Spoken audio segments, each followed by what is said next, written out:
Hello there and welcome to Inside Intercom. I'm Liam Geraghty. Today we're talking to Sanj Bhayro. Sanj is VP of EMEA Sales for Intercom. Sanj has held leadership positions in EMEA for more than 15 years, both as COO and SVP Commercial Sales for Salesforce EMEA and VP Operations and Customer Growth for Google EMEA. As a respected leader within the SaaS industry, Sanj has deep experience scaling sales teams at growing businesses. In this episode, we're chatting about how to build and scale sales organizations. Sanj talks about why attracting, developing, promoting, and retaining talent should be high on every leader's list. He also shares Intercom's approach to cross-functional collaboration, offers his insights into the key things you should know when thinking about scaling, and a lot more besides.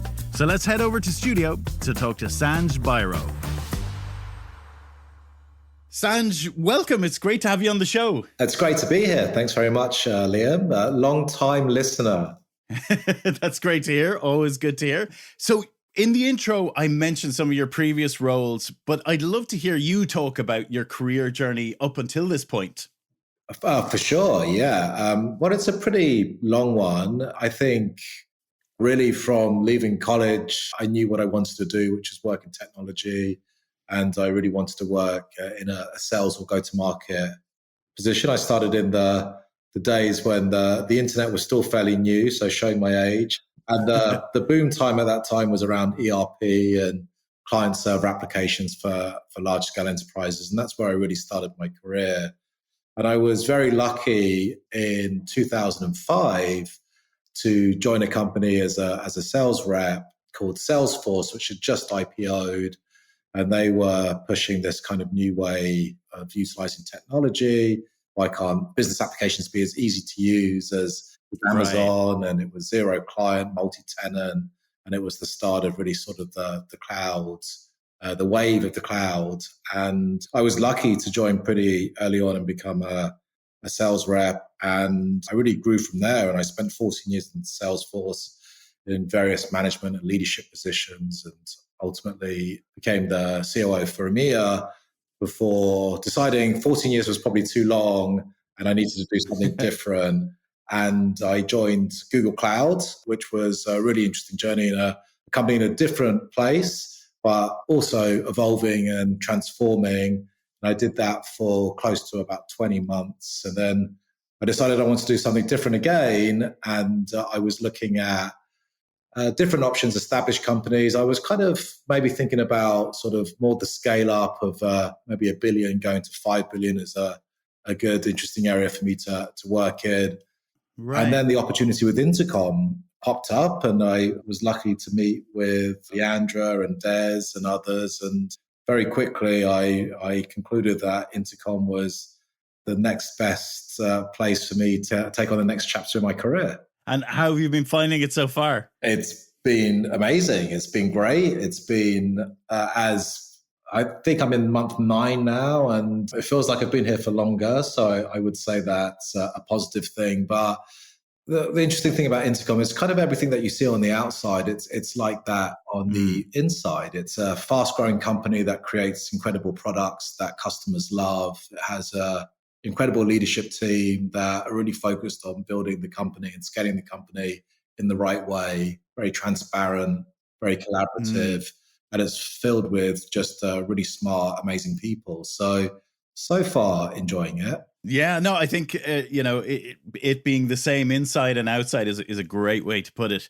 So, in terms of leadership, what did you learn as a leader at Salesforce and Google that you kind of brought with you?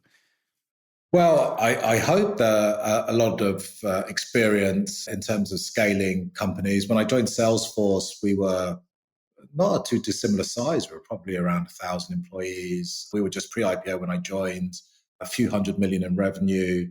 So it was a different role that I joined Salesforce in. But again, going through that level of scale is certainly something that I hope I can bring that experience to Intercom. But probably the main things that I learned in both Salesforce and Google. I mean, I was really lucky to work for great leaders. And I think any success that I've had in my career and any growth that I've had in my career has really been down to the fact that I've been lucky to work for great leaders in great organizations where they've really invested in me and they've given me the mentorship that's really kind of helped me grow.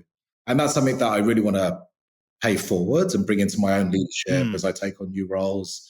And then I think probably the final thing is that it's interesting that whether the company is sort of large and established or small and scaling, actually the problems that you see day to day are not that different. And I think the one thing that's constant as well is that if you really focus on getting your talent strategy right, attracting, developing, and promoting the best talent, if you really invest and work in that, irrespective of the size of the organization, you have a really good foundation to be successful. So that's something that I hope I bring to Intercom in my role here. So I suppose that kind of leads us on to kind of talking about how to build and scale a sales organization. And, you know, I suppose it involves a little more than putting a job advert online, right? But you have to also put the right kind of information out there, like you say, for the talent in terms of attracting people. But how would you say to go about doing that? Well, yeah, absolutely. It definitely starts. Part of it is putting a job advert online and attracting the right talent in. But I think any great sales organization that you want to scale has a clear vision and plan, not just for the short term, but also in terms of your long range plan and what you want to achieve within the next sort of 3 years, the next 5 years. And as we discussed, I think the basis then of that is really in terms of attracting and developing the talent that will help you meet the goals of that plan, both short term and long term. Because that talent's going to grow with you, right? The talent that you bring in now and then you attract for that first role, whether that's an AE role or even an SDR role, that's the talent that are going to become your future managers and your future leaders. They may leave, but they're still going to hopefully say very positive things about your organization. That is also going to help to attract in more and more talent. And as soon as you get that flywheel really working well for you, again, you have that foundation that allows you to grow and scale. I think also you need a really good operating plan, and being able to communicate the vision of what great looks like and being able to measure that on a day-to-day basis is really important. And then I think it's really important to build that culture of success where people feel that they're set up to be successful in an environment where they feel they can do their best work. And I think, you know, our job as leaders and sales leaders is ultimately to have a good vision, to attract the best talent, but also to create an environment that allows that talent to grow and thrive. And it makes such a difference, you know, when you're in that environment where you do feel that, you know, that you feel that you want to kind of make the best work of your career here. Absolutely. And it's interesting.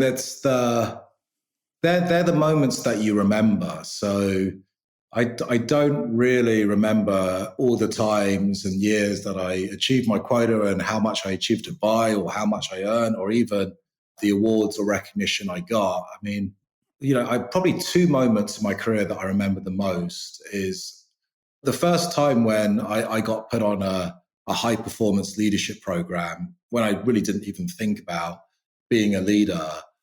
You know, that was a real sort of eye opener to me because I was like, wow, this company really sees something in me that I don't. And plus they want to invest in that. That was like a real sort of aha.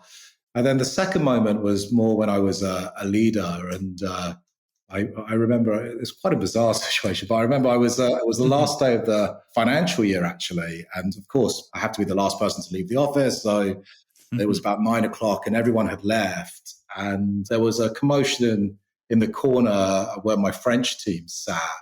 And I remember popping out of my office and wondering what was happening there. And the leader for that group, she told me that they were waiting there was a new rep, and that rep was closing their first order. It was very small. It was like 3 or 4K.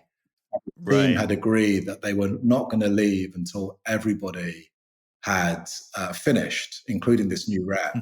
I remember sort of walking back into my office thinking that was a moment where we got it right because the team was so vested in winning together that they were there to help that new rep who was in her first month or second month get that order over the line. And that's a moment, of course, that new rep will remember and hopefully pay forward when she becomes a manager or a leader in her future career. Yeah, 100%. That's great. So, what advice would you give for, fostering a culture of broader company engagement in a sales team? First of all, I think this is something that Intercom does incredibly well. That thankfully, maybe it's an outcome of our size, but those silos that exist between respective functions or exist between go-to-market and product, they don't really exist that much within Intercom. I think there's definitely a culture of togetherness, collaboration, and transparency where we're all focused on providing the right outcomes for our customers. And that's awesome. I don't think I've worked in an organization before where I've been so close to products and products have been so open and willing to let me in and be part of their sessions and their planning and to help influence, and vice versa. We have this wonderful opportunity to bring product and other cross-functional teams to our customers. So we're always bringing the best of Intercom to our customers. And thankfully, our product people are probably better salespeople than I could ever be. So the opportunity to bring a product leader who will sit down and listen to the customer, but also provide insight, take their feedback, provide insight into how they could get more value, and also share more on the roadmap is a hugely powerful thing. So I think Intercom does a great job in breaking down those silos. Maybe it's a product of our size, but I would also say it's a product of our leadership, where the likes of Karen, our CEO, or Des and Paul and Leandra, they're very accessible. They really promote a flat culture or a flat leadership and organizational design. And they always want feedback and don't pretend to have all the answers. I would always call Intercom a learning environment or a learning culture where it doesn't pretend to have all the answers. It's really more focused on asking the right questions and trying to get to the right outcomes together. A lot of SaaS businesses will have the economic uncertainty and how that impacts SaaS selling on their minds. What changes in the sales motion? Like, how do you navigate the changed priorities of prospective customers? Right, absolutely. I think, well, what's interesting is companies are still buying technology. And when you look at the performance of technology companies, especially SaaS companies that we all know and love, you'll see that these companies are still growing at 20, 30, 40% plus.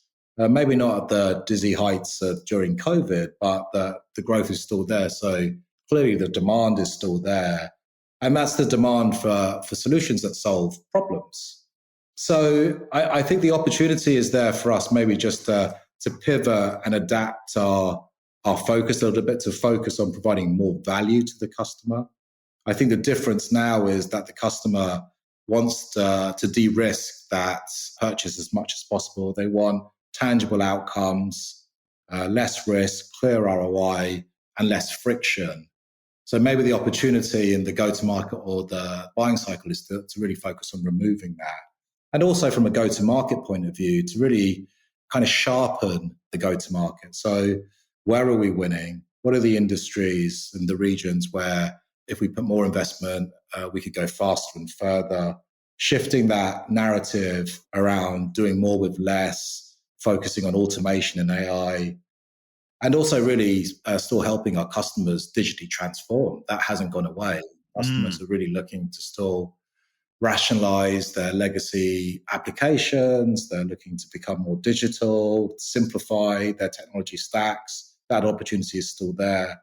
And maybe there's also an opportunity to shift that selling motion as well, where it's not about sort of the big ticket, complex, risky implementation. Maybe it's about showing fastest time to value, the land, and then going from there. So I think there's a number of different things that you can kind of meter. You could switch up or switch down, but ultimately I think the opportunity is still there and customers are looking more and more at technology to solve the problems that they see. Many of our listeners will be at this point where they're looking to scale. And I know earlier we talked a little bit about building and the foundations, but you had so much experience in this area. Like we said, the 14 years you were with Salesforce, and that company grew from only a few hundred employees to more than 70,000, I think it is today. What are some of the key things for people to know when thinking about scaling? Because scaling is not the same as growth. Right, totally. Yeah, scaling is absolutely not the same as growth. And I think, scale is kind of what you invest in to ensure that growth becomes as constant and linear as possible. But I've never seen it in an organization where that there is just a straight line, from the left to the top right. There's always going to be a few bumps and peaks and troughs within that, but definitely focusing on the long range plan of what you want to achieve and how you want to get there, and then really kind of building the model that allows you to get there is the most important, right? So what's the model that you have to get to 5 million of ARR? Is it 10 sales reps, a couple of SDRs, a solution engineer? Well, that needs to then scale to get you to 50 million. Maybe that's like 80 or 90 reps, and that's another 10 SDRs. And then that has to scale again to get you to 500 million. Maybe that's like 800 reps or 1,000 reps. And then you've got a different distribution strategy, etc. I think in the most part, that will follow a linear level of growth. And you need to invest in that as much as possible, not just in the sales capacity, but also in the supporting resources to get there, the recruiting, the onboarding, the enablement, the talent management, sales ops, sales dev, sales programs. There's a lot of supporting resources that need to be invested as you grow that sales capability. But also, you have to remember that the machine will not work from day one, and there may be certain things that you have to switch up or switch down. So be prepared to kind of adapt the strategy and adapt to the machine as much as you can, but not massively, because it also takes a while to get that machine working, right? You're constantly optimizing that rather than sort of pivoting in any significant direction. And then, once you're tweaking it and once you've got that model working, then you have a good foundation to start looking at potential productivity and or efficiency gains as well.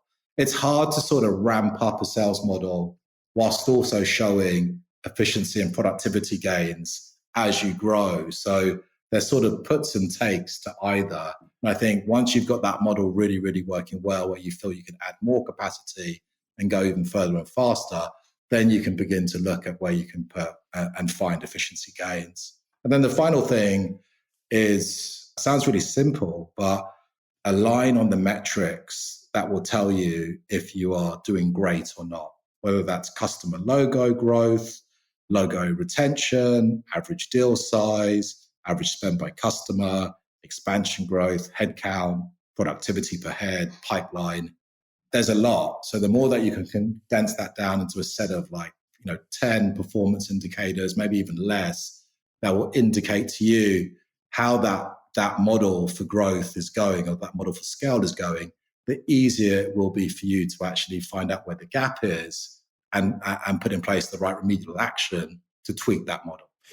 Something you alluded to there was, the importance of having a flexible, scalable sales process. And that is a kind of a really crucial thing to have.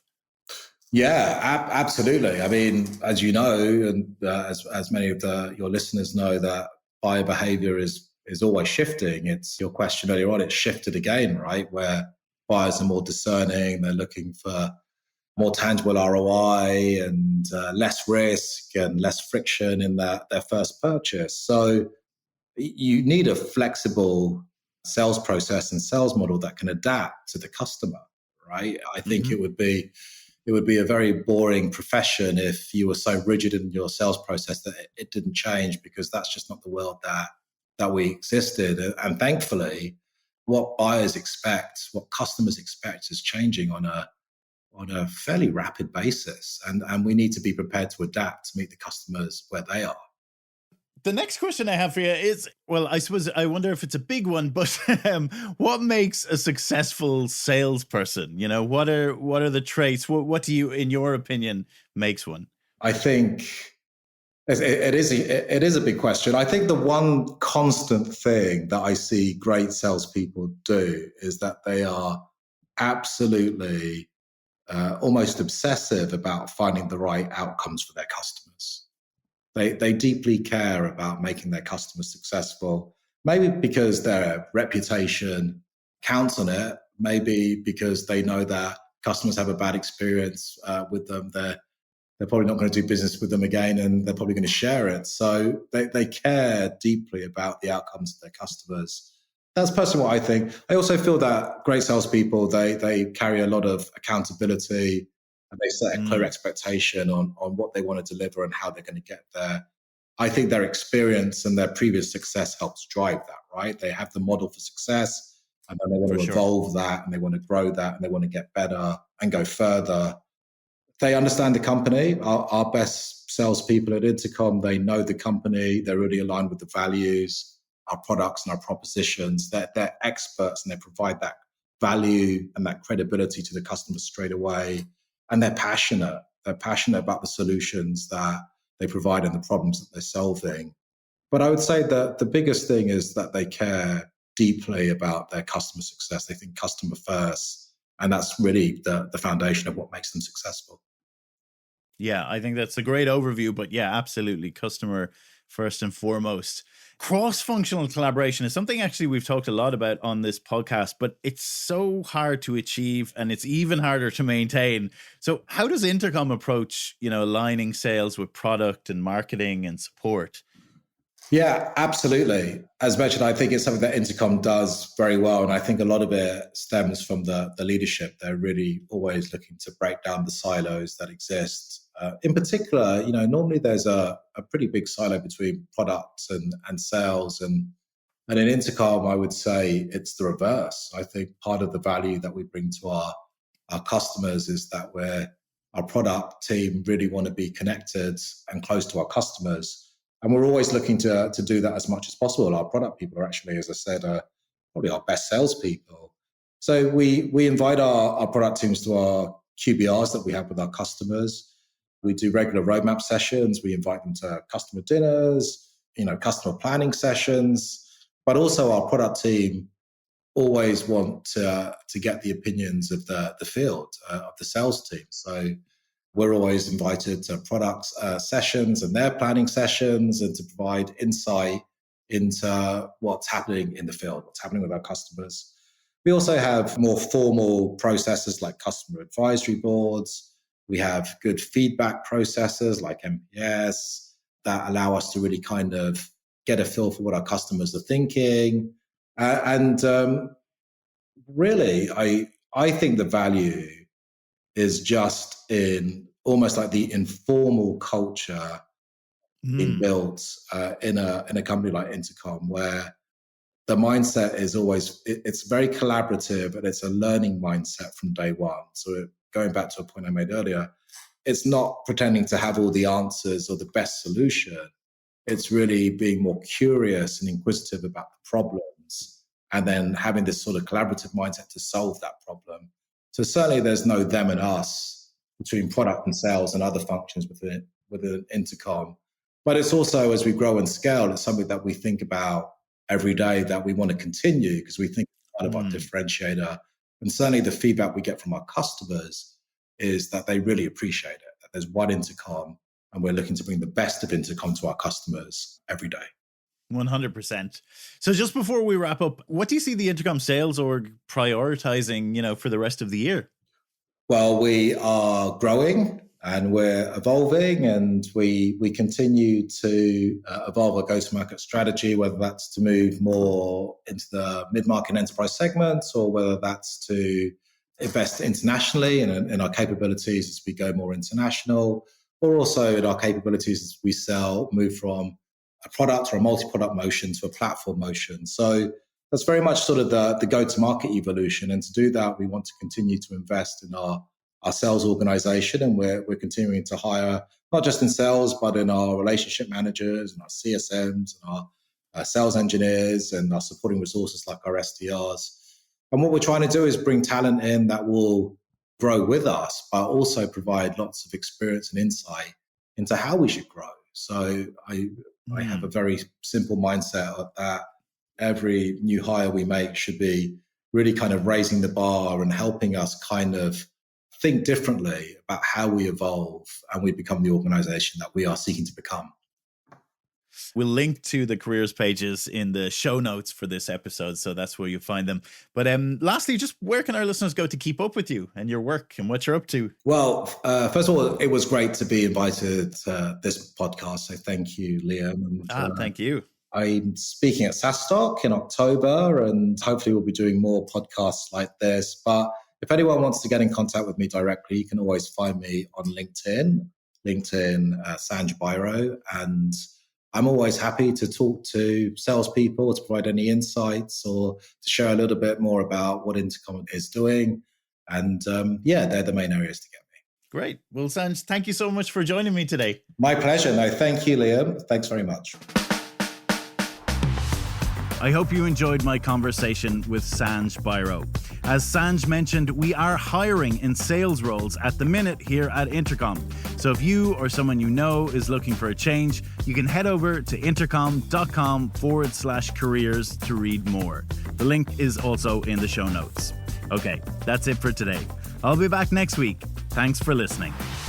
This is Inside Intercom.